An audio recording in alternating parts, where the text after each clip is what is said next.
For a stretch of 2006, the most visited website in America was not Google. It was a social network run by a smiling guy named Tom, who became your friend automatically the second you signed up. MySpace had 100 million accounts. Rupert Murdoch paid $580 million for it, and within 5 years, it was sold off for about the price of a footballer. Then, years later, it quietly lost 12 years of the internet's music. All of it. This is the story of how the biggest website in America hit game over.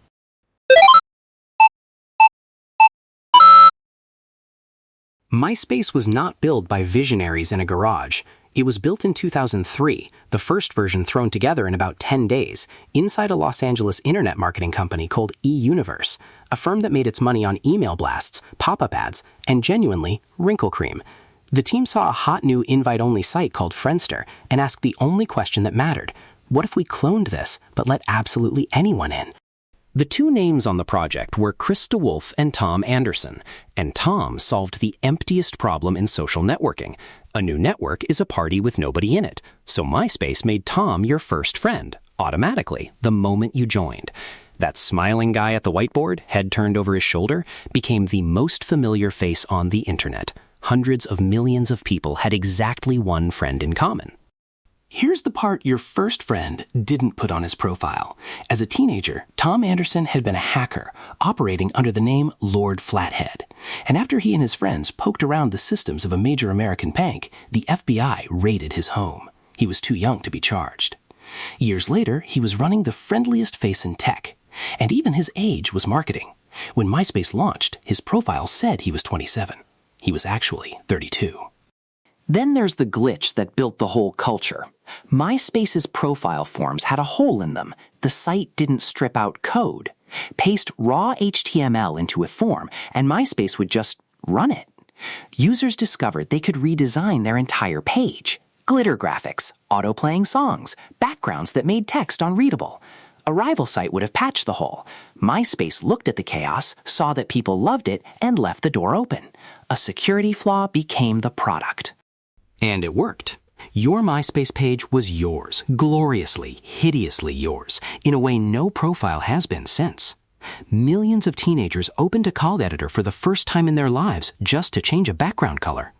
And the top 8, the ranked list of your best friends displayed on your page, became the most emotionally dangerous feature ever shipped.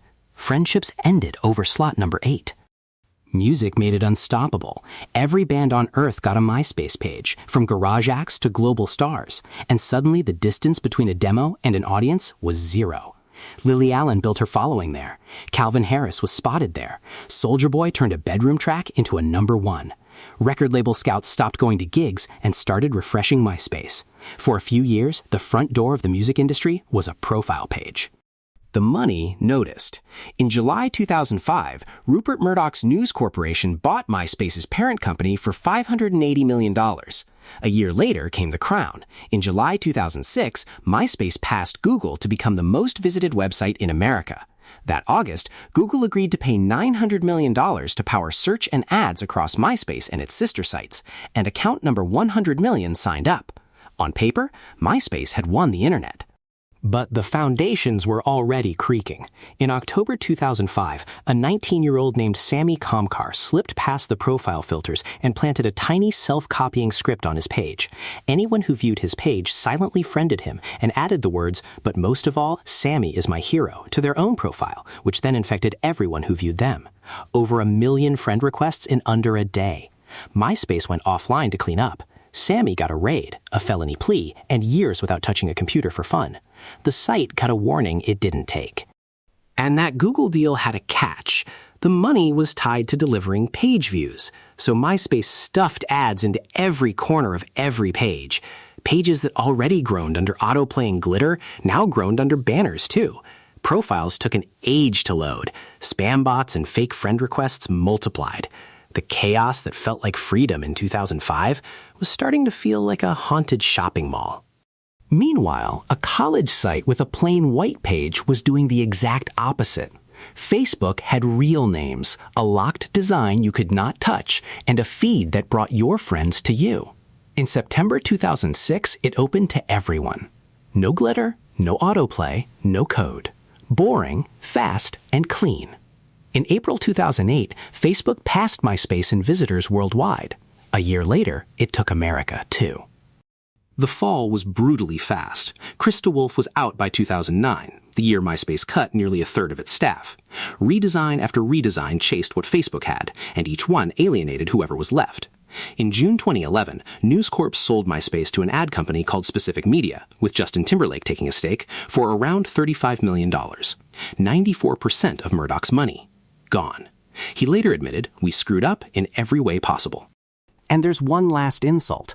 In 2019, MySpace admitted that during a server migration, it had lost everything users uploaded before 2016. 12 years of files, an estimated 50 million songs by 14 million artists, the demos, the scenes, the entire soundtrack of the mid-2000s internet, deleted by accident by the site that had promised to host it. Volunteers at the Internet Archive salvaged a few 100,000 tracks from old copies. The rest is just gone. Which is the real lesson of MySpace. The site was built on shortcuts, a clone, shipped in 10 days, on top of a hole nobody patched, and every one of those shortcuts eventually sent the bill.